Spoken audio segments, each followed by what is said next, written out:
Buenas a todos y todas.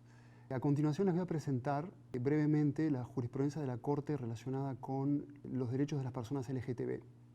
Para eso planifiqué mencionarles brevemente a qué se refieren esos derechos, mencionarles cuáles son las sentencias importantes, las decisiones importantes de la Corte en este tema y después referirme individualmente a cada una de esas decisiones, que en realidad no son tantas, son 4, pero algunas de ellas muy importantes y que han permitido un avance sustantivos en los derechos de estas personas. Aquí pueden ver en la diapositiva a continuación que los derechos de las personas LGTBI se dividen en 2 grandes temas. Eso es lo que dice por lo menos la teoría. Uno de esos temas está vinculado con la orientación sexual, todos los derechos relacionados con la orientación sexual de las personas, de todas las personas, de todos nosotros. Y otro tema muy importante está vinculado con la identidad de género de las personas. La Corte, a lo largo de su jurisprudencia y sus decisiones, ha tenido la oportunidad de referirse a estas 2 ramas de los derechos de las personas LGTBI. ¿En qué consiste la sigla LGTB? Para empezar, hay muchísimas siglas que son empleadas cuando se habla de los derechos relacionados con la orientación sexual y con la identidad de género. Como dice LGTB, entonces sería, que es la sigla utilizada por la Corte en su jurisprudencia, o también en distintas decisiones de la OEA, resoluciones de la Asamblea General, etc. Se refiere a los derechos de las lesbianas, como pueden ver en la diapositiva, de los gays. Esos son 2 siglas que se refieren a orientación sexual, ¿no? Vinculados con la orientación sexual. Después la T se refiere a las personas transgénero. También hay distintas siglas que en lugar de proponer T, dicen TTT, que es las personas transgénero, transexuales, travestis, etc. Pero utilizamos la T como un término genérico. La B sería para las personas bisexuales, que también está vinculado con la temática de la orientación sexual, y las personas intersex sería lo que está representado por la I. Hay muchísimas otras siglas, les conté, que también incluyen a la Q, por las personas queer, en fin, pero esas son la denominación que se utilizan en la jurisprudencia de la Corte, sin ser exclusivo de otras denominaciones que puedan existir. A continuación, en la diapositiva les resumo las sentencias de la Corte Interamericana y las decisiones de la Corte que están vinculadas con estos temas. La primera sentencia importante, que la vamos a detallar a continuación, es la sentencia en el caso Atala contra Chile. Es una sentencia muy importante del año 2012, que fue la primera decisión del tribunal que se refirió a esta temática y es un caso, realmente un leading case, como se dice, un caso hito en la materia. Pero ese caso se refiere específicamente a una de estas temáticas que yo mencioné, a la primera de ellas, que tiene que ver con la orientación sexual. La segunda decisión llegó unos 4 años más tarde, que se refiere al Estado de Colombia, que es el caso Duque, que específicamente aborda el tema de la orientación sexual, que es el de pensiones de sobrevivientes entre parejas del mismo sexo.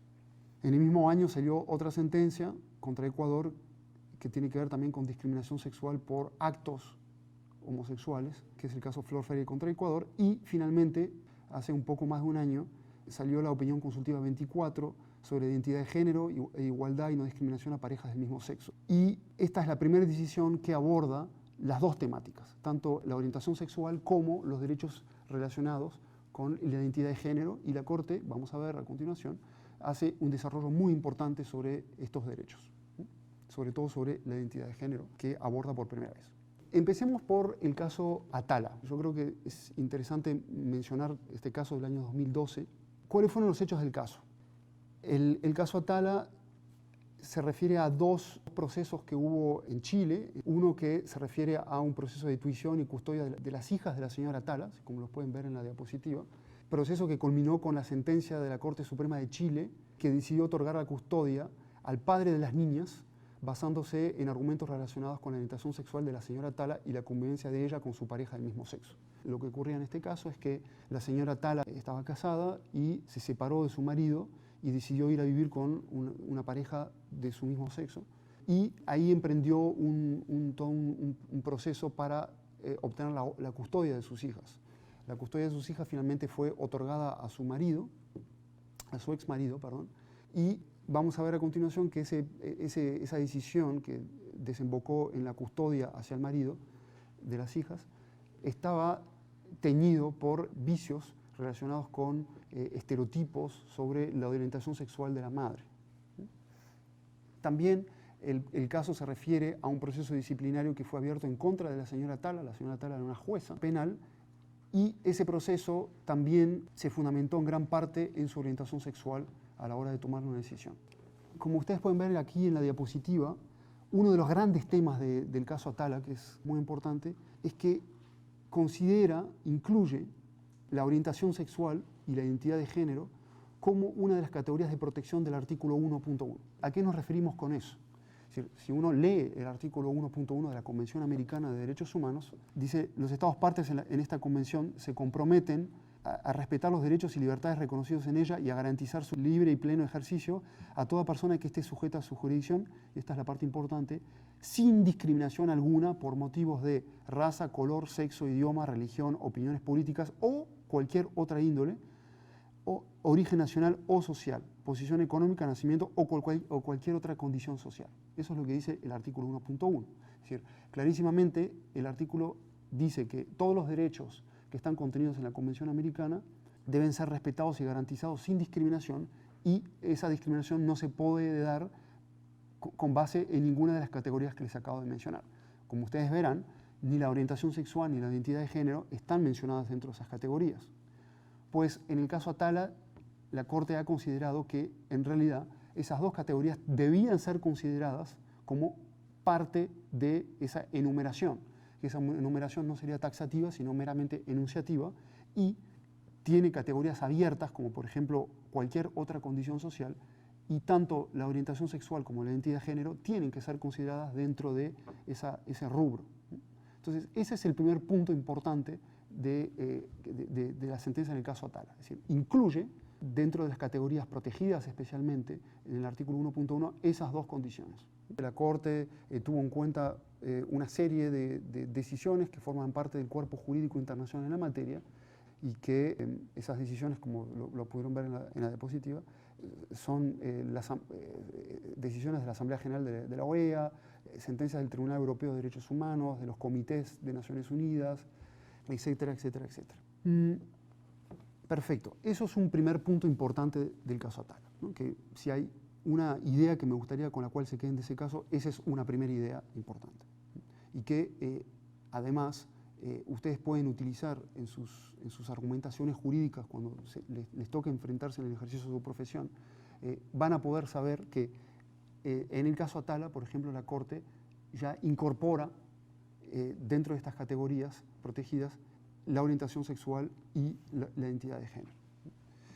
Otro punto importante de Atala, que es, además del asunto de las categorías sospechosas, o las categorías protegidas, ¿no?, sospechosas de discriminación, se refiere a el test, lo que decimos nosotros, el test estricto o juicio estricto de igualdad. Como ustedes saben, lo habrán visto en otras clases o lo habrán leído por ahí, que a un tribunal, cuando le toca analizar si nos encontramos frente a una situación de discriminación, ¿sí?, o de una afectación al principio de igualdad, uno, es decir, debe efectuar un test de proporcionalidad para saber si una diferencia de trato constituyó en el caso concreto como un trato discriminatorio o no. Es decir, les recuerdo que la Convención Americana no prohíbe las diferencias de tratos. Las diferencias de tratos, de hecho, son moneda corriente en nuestros regímenes jurídicos. Es decir, hay una diferencia de trato entre las personas que tienen más de 18 años y las que tienen menos, ¿no? Y eso acompaña con una serie de derechos y de obligaciones que distinguen a las personas que tienen más de 18 o menos de 18. Lo mismo ocurre con derechos de personas que tienen, por ejemplo, más de cierta edad, para beneficios, yo qué sé, descuentos, etc. Es decir, constantemente nuestro derecho establece diferencias de trato. El punto es cuándo es que esa diferencia de trato se vuelve discriminatoria y cuándo es que afecta al principio de igualdad. Pues ustedes saben que hay un test, que esa diferencia de trato tiene que ser legal, tiene que ser idónea, ¿no? Tiene que perseguir un fin legítimo y tiene que ser necesaria y finalmente tiene que ser proporcional. Si en uno de esos rubros, de esos pasos del test, se concluye que no es ni legítima, ni necesaria, ni idónea, ni proporcional, ni necesaria, bueno, en ese caso la diferencia de trato sería discriminatoria. ¿Qué es lo que pasa cuando hablamos de las categorías sospechosas, de las categorías especialmente protegidas de la Convención Americana? Pues en esos casos se le exige al legislador y al que aplica el derecho un juicio de igualdad estricto. Es decir, ahí se invierte la carga de la prueba, tiene que haber una fundamentación más rigurosa y de mucho peso para justificar la diferencia de trato entre las personas. Y además el Estado, como ustedes pueden ver en esta diapositiva, el Estado o la autoridad es la que debe demostrar que su decisión, o la normatividad también interna, no tenía un propósito ni un fin discriminatorio. Básicamente al test de igualdad clásico se le agrega un peso más fuerte. El Estado tiene que producir una prueba, una argumentación adicional que no tiene que producir en una situación de discriminación común para justificar que exista una diferencia de trato. Bueno, aquí en la diapositiva se les recuerdan, ¿no?, cuáles son los pasos de la diferencia de trato, que tiene que tener una finalidad legítima, que tiene que ser adecuada para cumplir con esa finalidad, que dentro de todas las medidas que son restrictivas a los derechos, se debe tomar la que es menos lesiva para cumplir con la finalidad legítima y adecuada, y además tiene que ser estrictamente proporcional, es decir, que el menoscabo al derecho no debe ser de una entidad tan importante que genere un desbalance desproporcional a el beneficio que se obtiene con ello. Es decir, ahí es como hay que ponderar realmente los derechos que están en juego, o en tensión. En el caso Atala había algunos alegatos bien interesantes que suelen ser utilizados socialmente o que forman parte de ese imaginario colectivo que está en torno se encuentra en torno a los derechos relacionados con la orientación sexual, ¿no? Muchas veces se dice, por ejemplo, yo le voy a otorgar la guardia o la custodia de una niña o de un niño a una persona porque socialmente, por ejemplo, si yo le otorgara la guardia o esa custodia a otra persona que vive con una pareja homosexual, esa niña o ese niño podría ser objeto de discriminación, ¿sí?, en su escuela, etcétera, en los ámbitos sociales donde se mueve. Bueno, la Corte explicó claramente, rebatió ese argumento y dijo, bueno, eso puede ocurrir, es una realidad social lamentablemente, pero eso no puede ser de ninguna manera algo que pueda justificar que se le otorgue la custodia a un padre o una madre únicamente con base en ese argumento. Como ven en la diapositiva, la Corte dice que para justificar una diferencia de trato o la restricción de un derecho no puede servir de sustento jurídico la alegada posibilidad de discriminación social probada o no. Es decir, puede ser también que simplemente esa alegada discriminación social provenga de un estereotipo que tenga el aplicador del derecho, a la que se podría enfrentar los menores de edad por condiciones de la madre o el padre, pero esto vendría a ser, de alguna manera, una lógica que debe estar impregnada en cualquier decisión judicial. Es decir, no puede justificarse con base en una realidad social discriminatoria el hecho de tomar una decisión, porque en ese sentido, porque si se hiciera eso, se estaría de alguna manera, en lugar de combatiendo esos prejuicios sociales, esa discriminación social, en lugar de combatirlos, se los estaría avalando, se los estaría prolongando, haciendo que se sigan manteniendo. Otro elemento importante de esa decisión fue que la Corte estableció que el alcance del derecho a la no discriminación, la prohibición de la discriminación con base en la orientación sexual de las personas, no se limita a la condición de ser homosexual o no, sino también alcanza a la expresión de la orientación sexual. Vamos a ver más adelante que esa expresión también puede coincidir con una autopercepción o no de la persona. Vamos a ver en unos minutos que eso ha sido abordado en un caso muy interesante, más reciente, que el caso Atala, que específicamente se refiere a ese tema. Es decir, queda claro que no son admisibles las consideraciones basadas en estereotipos por la orientación sexual, es decir, preconcepciones de los atributos, conductas o características poseídas por las personas homosexuales o el impacto que éstas presuntamente puedan tener en las niñas y niños. También el caso Atala, y también ha sido fundamental, aborda otra temática muy sensible y muy importante, siempre relacionada con la orientación sexual, y es el tema de la familia tradicional o normal. Y si ustedes leen la Convención Americana, en su artículo 17, ese artículo específicamente protege a la familia. Es decir, el artículo 17 establece un derecho que se llama protección a la familia. Entonces, en el caso Atala, la Corte le toca determinar si la protección a la familia también abarca un núcleo familiar constituido por una pareja, por parejas constituidas por personas del mismo sexo.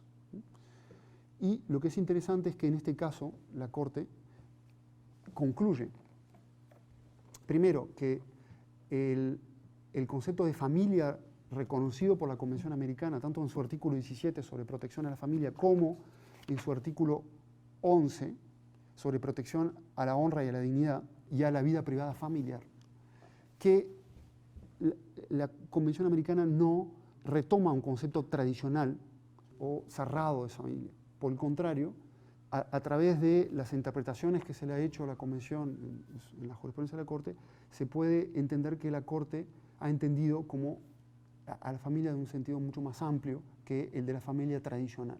Y por tanto, en el caso Atala, ha concluido que el núcleo familiar constituido por parejas del mismo sexo también debía ser protegido por el artículo 17 de la Convención y obviamente el artículo 11 sobre la protección a la vida privada familiar. Y eso, si ustedes leen el caso Atala de Rifo, ha sido una decisión bastante reñida de la Corte porque la Corte estaba muy dividida en ese tema y hay incluso votos disidentes de algún juez que manifestaron que la Corte no tendría que haber entendido la protección del artículo 17 como abarcativa también de las parejas, de núcleos familiares constituidos por parejas del mismo sexo. Sin perjuicio de ello, la decisión de la mayoría de la Corte determinó que sí. Vamos a ver que en la opinión consultiva 24 la Corte avanza mucho más en esta idea y sobre este derecho específico, de forma unánime, la Corte expresó que reiteró el caso Atala e incluso amplió su argumentación al respecto. Dos temas más sobre el caso Atala que quisiera mencionarles. Hay un alegato que en el marco de ese caso fue levantado por el Estado para justificar que la Corte no debía considerar la discriminación por orientación sexual como contenida en el artículo 1.1 que mencionamos, ¿no? de las categorías protegidas. Y el argumento del Estado consistía en decir, bueno, señora Corte, usted no puede incluir ese derecho dentro de las categorías protegidas porque en realidad hoy en día en la región no existe un consenso con respecto a este tema. Y de hecho no son muchos los estados, o en ese momento no eran muchos los estados, que consideraban que esas categorías debían ser incluidas dentro del catálogo de las categorías protegidas contra la discriminación. La Corte contesta algo muy interesante a ese argumento y contesta algo que ha sido reiterado constantemente en todas sus otras sentencias sobre los derechos de las personas LGTB. Si ustedes ven en la diapositiva, la Corte específicamente establece que la falta de consenso al interior de algunos países sobre el respeto pleno por los derechos de las minorías sexuales no puede ser considerado como un argumento válido para negarles o restringirles sus derechos humanos o para perpetuar y reproducir la discriminación histórica y estructural que estas minorías han sufrido. Después agrega el hecho de que esta pudiera ser materia controversial en algunos sectores y países, y nos consta que eso así es, y que no sea necesariamente materia de consenso, no puede conducir al tribunal a abstenerse de decidir, pues al hacerlo debe remitirse única y exclusivamente a las estipulaciones de las obligaciones internacionales contraídas por decisión soberana de los estados a través de la Convención Americana. En resumen, el hecho de que no todos los estados estén de acuerdo para determinar que el artículo 1.1 se debe leer de la manera en que primero que no son categorías taxativas, sino que son categorías enunciativas que pueden ser enriquecidas conforme van pasando los tiempos y conforme van evolucionando las sociedades. La Corte entiende que, por el contrario, obtener una interpretación muy al pie de la letra de eso implicaría como que no decidir sobre esas categorías protegidas, esos derechos en particular, y además como que eso implicaría como que cristalizar completamente el instrumento internacional sin que pueda tener vida un tratado que finalmente fue ratificado hace medio siglo, ¿no? Los instrumentos jurídicos finalmente son instrumentos vivos que van evolucionando junto con el paso del tiempo y el cambio de las sociedades. Creo que eso es lo que plantea la Corte en este párrafo que ha sido reiterado constantemente. Finalmente, les quería mencionar un último tema que se refiere, dentro del caso Atala, que se refiere al proceso disciplinario del cual fue objeto la señora Atala. Y ahí es interesante porque la Corte se inmiscuye ya en otras temáticas que tienen que ver con la orientación sexual y se refiere ya más no al ámbito privado, que vendría a ser el del hogar, el de la protección de la familia, sino ya más por fuera del hogar, sino dentro más del ámbito público, que es el ejercicio de la profesión. Y hasta qué punto en el ejercicio de la profesión esas personas no pueden ser objeto de discriminación con base en su orientación sexual. Si ustedes se fijan en la categoría, detallé 2 puntos que son interesantes con respecto al proceso disciplinario del cual fue objeto la jueza Atala. La Corte dice: sobre el proceso disciplinario se concluyó que la orientación sexual o su ejercicio no pueden constituir bajo ninguna circunstancia fundamento para llevar a cabo un proceso disciplinario, pues no existe relación alguna entre el correcto desempeño de la labor profesional de la persona y, obviamente, su orientación sexual. Otro punto importante es que ahí la Corte encontró que se había indagado de forma arbitraria sobre la orientación sexual de la persona, es decir, cosa que tiene que ver con el ámbito de la privacidad, con la vida privada de la jueza Atala en este caso, lo cual constituye una interferencia a su vida privada, la cual se extendía también a su ámbito profesional. Es decir, se tenía que mantener su privacidad en cuanto a su orientación sexual, no solamente en el ámbito de su hogar, sino también en su ámbito profesional. No correspondía que esas 2 esferas fueran de pública consideración por parte en un proceso disciplinario. Muy bien, a continuación vamos a hablar del segundo caso, si les parece, ya de forma más breve, porque este era el leading case, el caso Atala, pero vinieron 2 casos más que se refirieron a la orientación sexual. Uno es el caso Duque contra Colombia, que se refiere específicamente a las pensiones de sobrevivencia, es un tema específico, y después es el caso Flor Freire, que también tiene que ver más específicamente con una discriminación por actos, o alegados, mejor dicho, actos homosexuales. Veamos el primero. El primero, como se les indica aquí en la diapositiva, en el caso Duque, ¿qué es lo que pasaba en el caso Duque? Es una pareja del mismo sexo que convivían, no estaban casados, porque en ese momento no había matrimonio en Colombia, matrimonio igualitario. Uno de esos integrantes de la pareja muere y el cónyuge superviviente solicita la pensión de sobrevivencia que sí le correspondía a las personas que se encontraban en situación de convivencia, pero que eran heterosexuales. Entonces la Corte tiene que analizar, es decir, hay discriminación en este caso porque la ley colombiana en ese momento establecía que le correspondía una pensión de sobrevivencia al cónyuge superviviente de parejas de hecho heterosexuales pero no homosexuales, de hecho las excluía específicamente. Eso constituía una diferencia de trato discriminatoria, sí o no. Pues la Corte determinó que sí. Consideró que la normatividad colombiana mediante la cual se negó una pensión de sobrevivencia a una pareja constituida por personas del mismo sexo era discriminatoria. Para poder llegar a esa conclusión, la Corte reiteró todos los estándares que había desarrollado en el caso Atala. Todos los que yo les mencioné los retomó, los hizo suyo.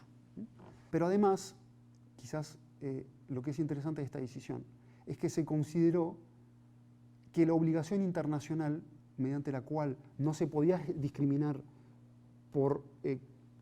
a la hora de otorgar una una pensión de sobrevivencia a una pareja constituida por por dos personas del mismo sexo. Para el año 2002, que es cuando se dieron estos hechos, ya existía la obligación internacional de no discriminar por ese motivo. Eso es interesante porque, de hecho, hay un juez, un voto disidente de uno de los jueces que se cuestiona precisamente ¿era razonable en el año 2002 considerar que existía esa prohibición? Es razonable decir que hoy existe, porque hay ya bastante derecho internacional que lo sustenta, bastantes desarrollos en tratados, en normas de soft law, etc. Pero ¿era razonable en el 2002 cuando nadie lo decía? Es una pregunta legítima que se hace el juez. La Corte considera que sí, pero ese juez tiene una legítima interrogante al respecto.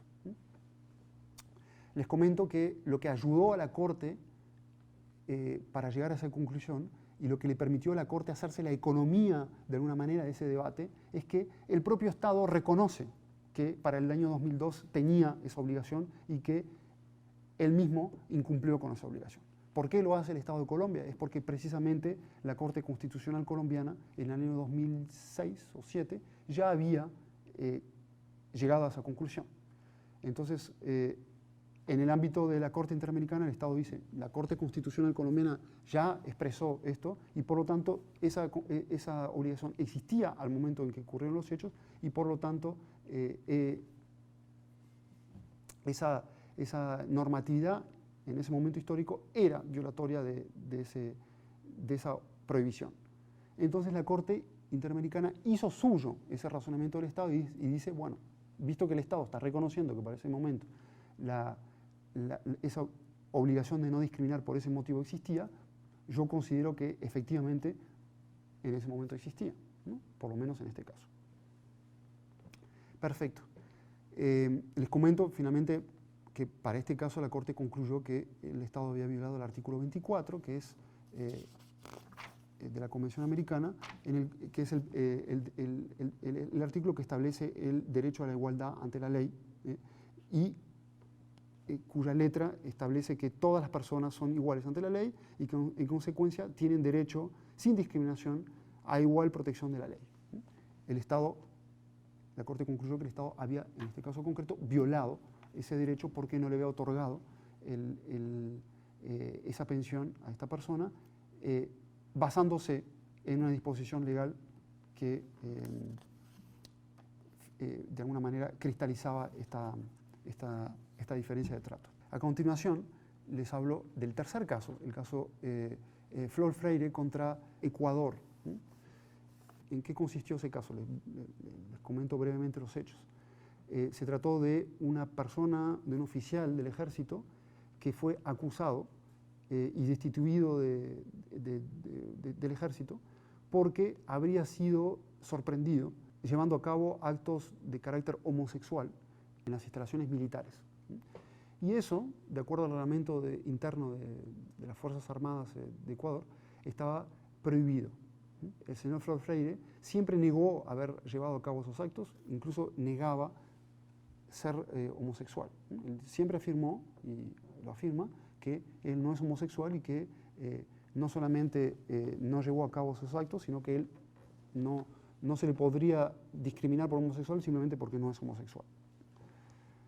Bueno, la Corte en este caso tuvo que enfrentarse a una problemática interesante, es decir, ¿es posible determinar que un Estado, una autoridad, tenga una conducta discriminatoria por una persona con base en su orientación sexual cuando en realidad esa persona afirma no tener esa orientación sexual, es decir, no ser homosexual?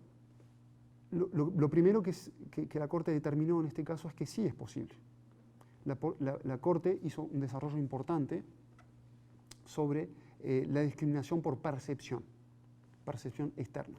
Es decir, ¿qué quiere decir eso? Que para que a una persona la discriminen, y eso es en términos generales, no hace falta que sea por orientación sexual o por lo que sea, es decir, es en términos generales, para que exista una discriminación no es necesario que una persona se autoidentifique con la categoría protegida objeto de la discriminación. Es suficiente con que el agente que discrimina lo perciba como tal. Es decir, un ejemplo, si una autoridad diferente al de la orientación sexual, para que entiendan que esto no tiene que ver específicamente con este tema, sino que es un tema más amplio. Si a mí, por ejemplo, me discriminan porque piensan que soy una persona indígena, que soy integrante de una comunidad indígena, y me perciben como tal, y me aplican un trato discriminatorio basado en esa percepción. Sin embargo, yo no me autopercibo con esa categoría. No me considero indígena de ninguna comunidad, ni de ningún tipo de pueblo indígena. Pero sin embargo, yo creo que si ese trato diferente discriminatorio ocurre con base en esa categoría sospechosa, se podría decir que hay una situación de discriminación. Porque finalmente lo importante en este caso, lo relevante, más allá de que yo me autoperciba o no con esa categoría, lo importante es que la gente que me discrimina me percibe como tal. Bueno, ese es exactamente el razonamiento que tuvo la Corte en este caso. Determina que lo importante no es la autopercepción, la autoidentificación. Puede ser relevante, pero en este caso no lo es. Lo importante en este caso es la percepción externa, la discriminación por percepción. En el caso concreto, ¿qué es lo que ocurría en Ecuador? En Ecuador existía una normatividad que efectivamente no permitía los actos sexuales en los recintos militares. La Corte dice, bueno, no hay nada anormal a que se prohíban los actos sexuales en un recinto militar. Eso no es incorrecto, o no nos parece discriminatorio per se. Lo que nos parece discriminatorio, dice la Corte, es que los actos homosexuales, de carácter homosexuales, eran de forma más severa castigados que los que eran de carácter heterosexual.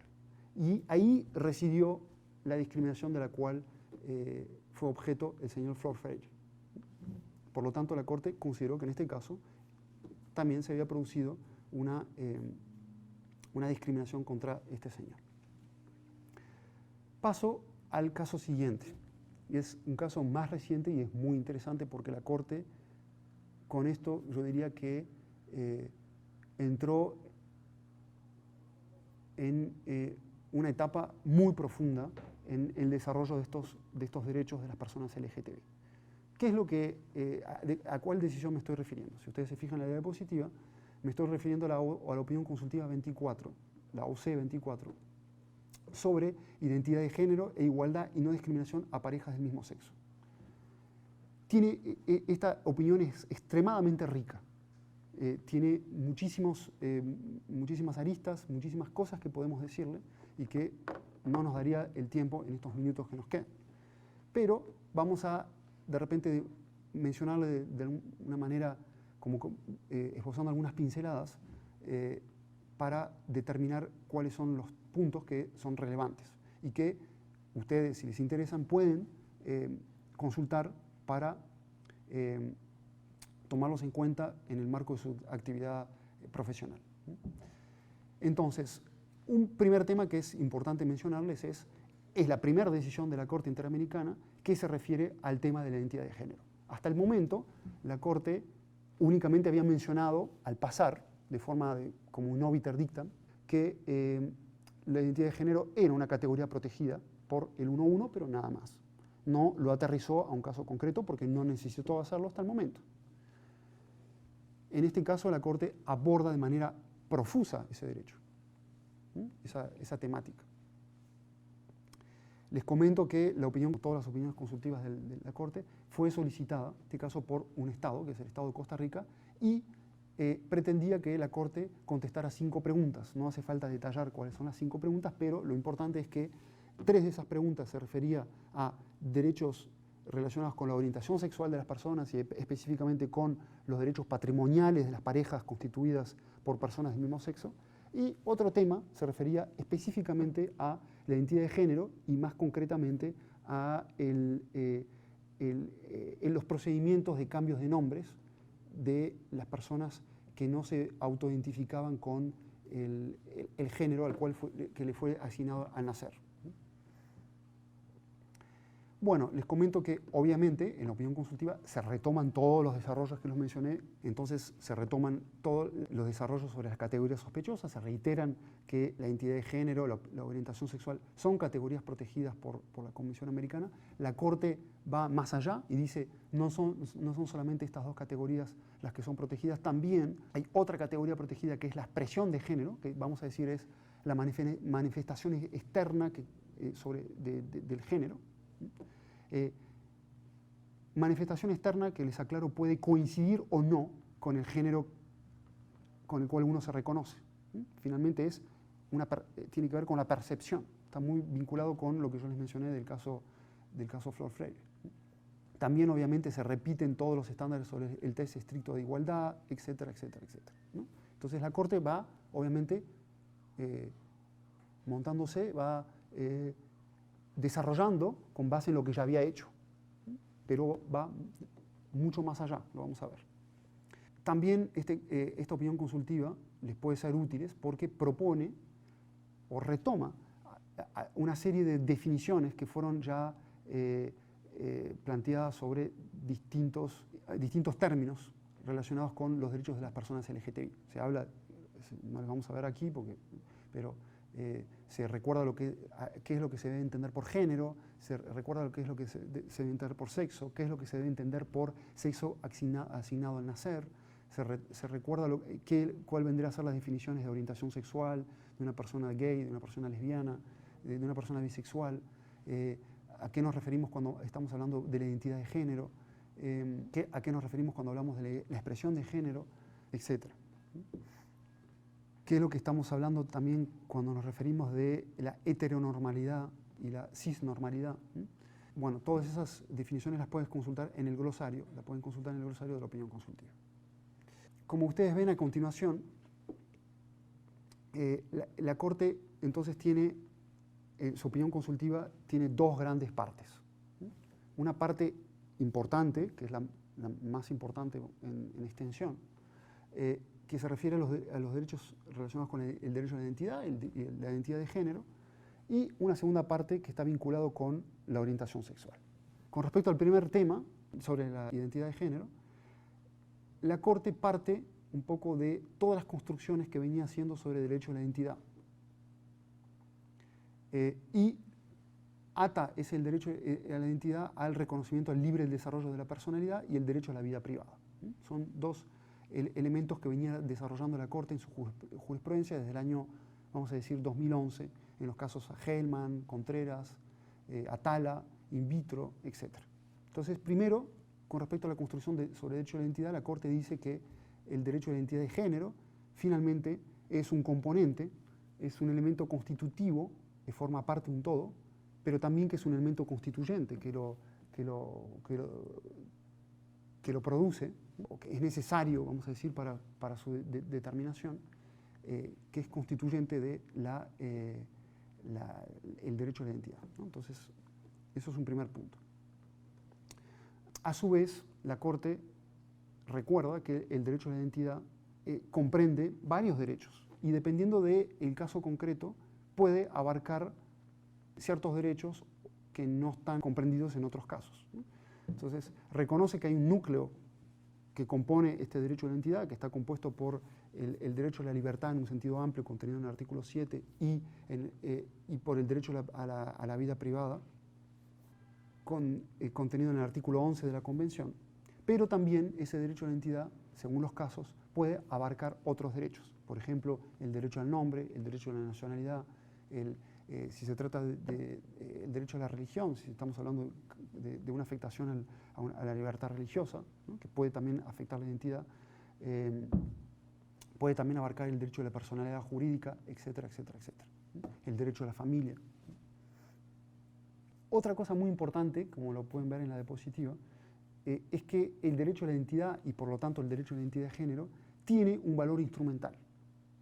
Es decir, ¿qué quiere decir que tiene un valor instrumental? Que es un derecho en sí mismo, obviamente, pero además que es un derecho que es importante para el ejercicio de otros derechos. Ahora les vamos a mencionar qué implica esto para las personas trans. Entonces, el reconocimiento de la identidad de género por el Estado resulta de vital importancia para garantizar el pleno goce de los derechos humanos de las personas trans, incluyendo la protección contra la violencia, tortura, malos tratos, derecho a la salud, a la educación, empleo, vivienda, acceso a la seguridad social, así como el derecho a la libertad de expresión y de asociación. Es decir, para las personas trans, transgénero, ¿qué es una persona transgénero? Es una persona que no se identifica con el género que le fue asignado al nacer, ¿no? Con el sexo, perdón, que le fue asignado al nacer. Tiene una autopercepción de diferente sobre esa asignación al nacer, ¿no? Esa persona obviamente tiene derecho a que se le reconozca su derecho a la identidad de género, pero el punto es que eso es importante no solamente por el reconocimiento de ese derecho, pero también es importante porque ese derecho finalmente es instrumental para el reconocimiento de muchos otros derechos. Es una puerta de entrada para que se hagan efectivos otros derechos. Una persona trans, cuando no se le reconoce ese derecho, es más sujeta a sufrir actos de violencia y de discriminación. Una persona trans, cuando no se le reconoce ese derecho, es más posible, vamos a decir, que se generen obstáculos a su derecho a circulación y residencia. Es decir, piensen nada más que a una persona que tiene que viajar con un pasaporte y la fotografía y el nombre del pasaporte no coincide con el de la persona que lo ostenta. Puede verse dificultad a la hora de hacer efectivos sus derechos políticos, el derecho de voto, a ser elegido. Puede ser difícil su acceso a una vivienda. Una persona trans se tiene calculado que es mucho más difícil que pueda acceder a una vivienda a raíz de los prejuicios sociales que están vinculados con estos temas. Es mucho más difícil que pueda acceder a un sistema de salud, ¿sí? Si no coinciden los documentos con su aspecto físico, con su nombre. Muchas veces esas personas no van a los centros de salud para no ser objeto de discriminación. Es más difícil que puedan acceder a una serie de derechos, por ejemplo, que puedan también ser, es más fácil que puedan ser objeto de malos tratos. En fin, todo una serie de derechos a los cuales no pueden acceder de manera, o no pueden del todo acceder, o lo hacen de una manera más difícil. Es por eso que el derecho a la identidad de género, en general, el derecho a la identidad es instrumental para el ejercicio de otros derechos, pero tratándose de personas trans y de la identidad de género, con mayor énfasis aún. Es por eso que es importante que los estados puedan garantizar el libre y goce, el pleno goce de esos derechos a la identidad de género y garantizar su reconocimiento por parte de las autoridades. Es importante también recordar que el reconocimiento de la afirmación de la identidad sexual y de género como una manifestación de la autonomía personal de los individuos es una manifestación de la autonomía personal de los individuos, lo cual es un elemento constitutivo, yo les decía, y constituyente de la identidad de las personas. Se encuentra protegido por los artículos 7 y 12, los derechos a la libertad y a la vida privada. Un detalle, a veces uno cuando le da estos datos de forma abstracta le puede llamar la atención, pero a veces una cifra vale más que 1000 palabras, vamos a decir. Recuerden, la esperanza de vida de una persona transgénero en Centroamérica es de 35 o 40 años. Esas personas están expuestas a una situación de vulnerabilidad que una persona cisgénero, es decir, una persona que sí se identifica con el género que fue asignado al nacer, no están enfrentados. Recuerden esa cifra que es bastante llamativa, bastante impresionante y de repente pone en relieve esto que yo les digo, qué es lo que pasa cuando una persona transgénero no puede acceder al reconocimiento de su identidad de género. Si generan una serie de discriminaciones, de situación de violencia, de situaciones de peligro a su vida, de falta de acceso a la salud, a la vivienda, al trabajo, esas personas tienen que, en general, a raíz de estos problemas, dedicarse a actividades laborales informales, como no le ocurre a una persona cisgénero. Bien, ¿Qué es lo que dice la opinión consultiva sobre el derecho a la identidad de género?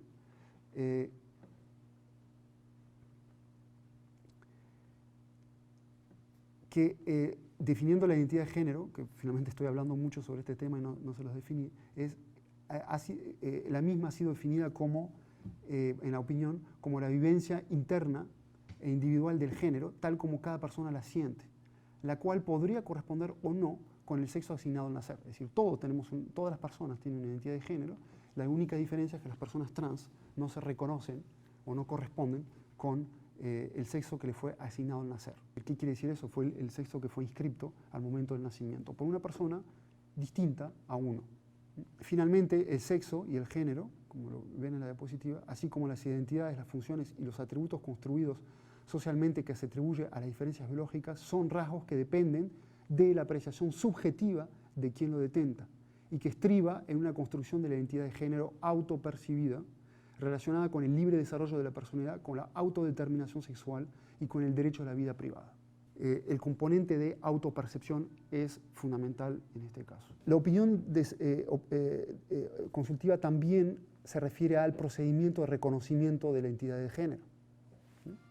Y su vinculación con el reconocimiento de la personalidad jurídica, el derecho al nombre y el derecho a la identidad. Y la Corte, en la opinión consultiva, concluye de forma muy clara, como aquí lo pueden ver en la diapositiva. El cambio de nombre, la adecuación de la imagen, así como la rectificación a la mención del sexo o género en los registros y en los documentos de identidad, para que estos sean acordes a la identidad de género autopercibida, es un derecho protegido por el artículo 18, por la Convención Americana, pero también por los artículos 3, el derecho al reconocimiento de la personalidad jurídica, y el derecho a la libertad y el derecho a la vida privada.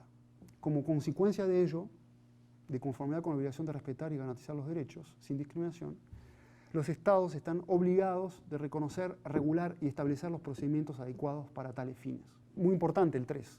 Lo expresado implica necesariamente que las personas transgénero, que se identifiquen con identidades de género diversas, deben ser reconocidas como tal por el Estado y que éste les garantice que puedan ejercer sus derechos y contraer obligaciones en función de esa misma identidad, sin verse obligados a intentar una identidad con la cual no se identifican. Esto es importantísimo. El Estado está obligado de poner a disposición de las personas las herramientas para que éstas puedan hacer uso y gozar de sus derechos con la identidad a la cual ellos se autoadscriben. En esa medida, la Corte ha sido bien clara que los procedimientos para el reconocimiento de la identidad de género deben cumplir con los requisitos señalados a continuación. Y aquí, en esta diapositiva, pueden ver las conclusiones de la Corte al respecto. Lo primero que dice la Corte es que deben estar enfocados a la adecuación integral de la identidad de género autopercibida. Es decir, no se trata solamente del nombre, de cambiar el nombre en un documento o en un registro, se tiene que también cambiar la imagen, se tiene que cambiar también la mención al género, al sexo. Deben estar basados únicamente en el consentimiento libre e informado del solicitante, sin que se exijan requisitos como los certificados médicos y psicológicos, otras que pueden resultar irrazonables o patologizantes. Es decir, por ejemplo, no se puede pedir un certificado de buena conducta, ¿no? Porque eso no tiene nada que ver. No se pueden solicitar reconocimientos certificados de un psicólogo o de un médico. La autoridad que lo declara únicamente se puede basar sobre la constatación de la voluntad de la persona, siempre y cuando obviamente no exista un vicio del consentimiento. Importante, debe ser carácter reservado, ¿no? Es decir, no puede surgir del registro o del documento que esa persona tuvo un cambio en el reconocimiento de su identidad de género.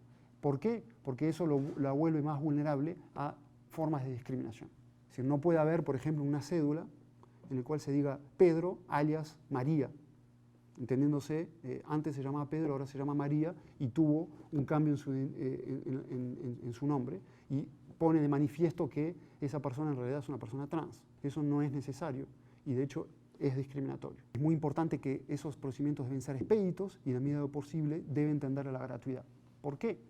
Primero deben ser expeditos porque la identidad de género, al tener un valor instrumental y para el ejercicio de otros derechos, cuanto más tardamos en el reconocimiento de esa identidad, más se tarda no solamente en reconocer ese derecho, sino que también en hacer efectivos los otros derechos que dependen de este. ¿Por qué debe ser gratuito? Bueno, simplemente porque sería injusto que una persona cisgénero que no necesita hacer un trámite para el reconocimiento de su identidad de género tenga gratuitamente su identidad de género reconocida, mientras que las personas que no tienen esa adecuación deban pagar una suma de dinero para poder acceder a ese reconocimiento. Finalmente, y esto es muy importante, no se deben exigir, y esto bajo ningún concepto, acreditaciones de operaciones quirúrgicas o hormonales a las personas que están haciendo esa solicitud. Les recuerdo que una persona trans no necesariamente es una persona que llevó a cabo una operación hormonal o quirúrgica para modificar su cuerpo de conformidad con su identidad de género autopercibida. Es decir, no es un requisito para ellos. Y el punto es que las autoridades, independientemente de que esa persona se haya llevado a cabo esas operaciones o esos tratamientos médicos, tiene que reconocer la identidad de género de conformidad con lo que esa persona autopercibe. Hay dos puntos más muy importantes. Esos trámites tienen que ser materialmente administrativos y no judiciales. Es decir, ¿qué quiere decir eso? Es que la autoridad que reconoce, sea una autoridad judicial o sea una autoridad administrativa, tiene que únicamente constatar la voluntad de la persona de que se está autoascribiendo a un género diferente al que figura en los registros o en sus documentos. No puede tratarse de un procedimiento en el cual el juez, de acuerdo o la jueza, de acuerdo a la prueba que le brindan, tenga la posibilidad de decidir sobre cuál es el género de ese individuo. Lo único que tiene que hacer es constatar que le están manifestando la voluntad en ese sentido, y nada más.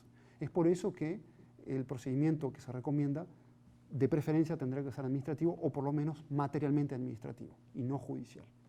Dos puntos más sobre la identidad de género. La Corte ha establecido que la regulación de este procedimiento no necesita una reserva legal, es decir, no necesita forzosamente que pase por una ley en el marco de un parlamento. Puede ser a través de un reglamento establecido por el Poder Ejecutivo, en fin.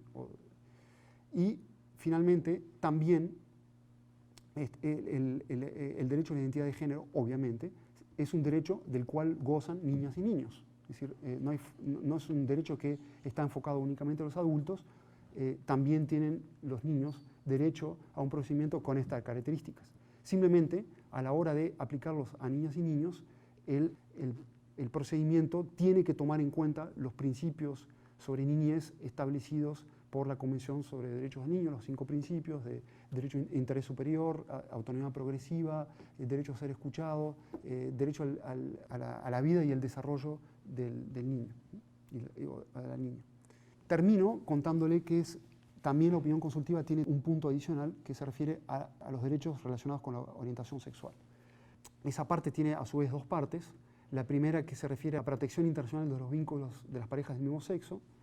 Ustedes ven aquí en la diapositiva que se establece que la Convención Americana protege en virtud del derecho a la protección de la vida familiar, a la vida privada familiar, continúan los artículos 11 y 17, el vínculo familiar que puede derivar de una relación de una pareja del mismo sexo. Eso es lo que le habíamos mencionado en el caso Atala, nada nuevo bajo el sol. Lo que sí es nuevo en este caso es una argumentación muchísimo más sofisticada, tomando en cuenta todas las herramientas de interpretación del derecho, la hermenéutica, la evolutiva, la sistemática. Y la Corte establece que deben ser protegidos sin discriminación alguna, de conformidad con el derecho a la igualdad y a la no discriminación, todos los derechos patrimoniales que se derivan del vínculo familiar protegido entre parejas del mismo sexo.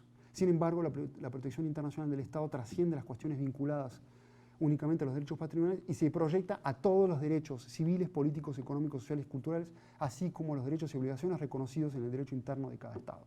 Básicamente, y esto es muy importante, los Estados no pueden otorgar un trato diferente a parejas constituidas por personas del mismo sexo con respecto a parejas constituidas por personas heterosexuales. Es decir, no puede haber una diferencia de trato con respecto a esas parejas. Y eso se extiende a todos los derechos, no solamente los derechos patrimoniales, a todos los derechos. Finalmente, en la opinión consultiva se habla de los mecanismos mediante los cuales los Estados pueden proteger las familias diversas. Se examina cuál ha sido la práctica internacional relevante para asegurar los derechos derivados del vínculo familiar. Es decir, la Corte hace, en la opinión consultiva, un análisis comparado de qué es lo que ocurre en la región para proteger ese vínculo familiar constituido por parejas del mismo sexo. Y es muy interesante, concluye lo siguiente. Si un Estado decide que para garantizar los derechos de las parejas del mismo sexo no es necesario la creación de nuevas figuras jurídicas y por ende opta por extender las instituciones existentes a las parejas compuestas por personas del mismo sexo, incluyendo la figura del matrimonio, de conformidad con el principio pro persona contenido en el artículo 21 de la Convención, tal reconocimiento implicaría que esas figuras extendidas estarían también protegidas por los artículos 11 y 17. Básicamente la Corte está recomendando que para proteger de forma adecuada los derechos de las familias constituidas por parejas homosexuales, la mejor opción sería que se extendieran las figuras actuales que protegen a las familias constituidas por parejas heterosexuales. Y que al hacer eso, la Convención protegería a esa familia de la misma manera que protegería a una familia heterosexual. Específicamente sobre la figura del matrimonio, que es un tema que ha sido bastante polémico en algunos países, la Corte dice, sobre la figura del matrimonio, la Corte indicó que establecer un trato diferente entre las parejas heterosexuales y aquellas del mismo sexo en la forma en que puedan fundar una familia, sea por una unión marital de hecho o un matrimonio civil, no logra superar un test estricto de igualdad, pues, a juicio del tribunal, no existe una finalidad que sea convencionalmente aceptable para que esta distinción sea considerada necesaria o proporcional. Lo que está diciendo la Corte ahí es que básicamente no sería admisible convencionalmente que los estados tengan una figura distinta, que sería equivalente a la del matrimonio, pero que no se llame matrimonio, para las parejas homosexuales, mientras que para las parejas heterosexuales tendrían una figura distinta, como por ejemplo la del matrimonio. Es decir, no podría haber un matrimonio de categoría B para las parejas constituidas por personas del mismo sexo y una de categoría A para las constituidas por personas heterosexuales. Es decir, no cabría una justificación razonable para explicar una diferencia de trato de esa magnitud. Básicamente, lo que dice la Corte es que si no existe la figura del matrimonio que se pueda extender a las parejas homosexuales, los estados estarían infringiendo la Convención Americana.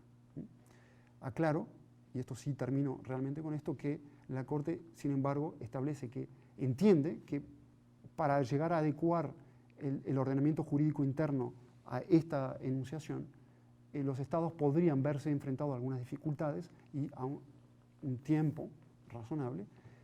Entonces, lo que dice la Corte es que en esos casos, mientras que ocurren esos periodos de transición, los estados están obligados a respetar sin discriminación los derechos de las parejas constituidas por personas homosexuales. Perfecto. Ya con esto les terminé de explicar qué es lo que decía de forma muy breve la opinión consultiva. Creo que me excedí un poquito con el tiempo, les pido disculpas, pero espero que les haya quedado claro el contenido de la jurisprudencia de la Corte con respecto a las personas LGTB.